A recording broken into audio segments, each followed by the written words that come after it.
Make sure the machine is turned on.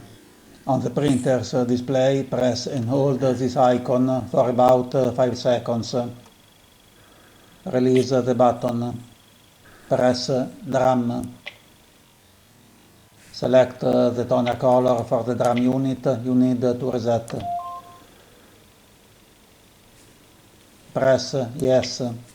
The counter is reset. This instruction does not work for DCP L3550, 3520, 3527. You'll find the reset instructions for these machines in the description of the video. Why, after the error message, it's often possible to continue to print for a while. The drum rotates during the printing.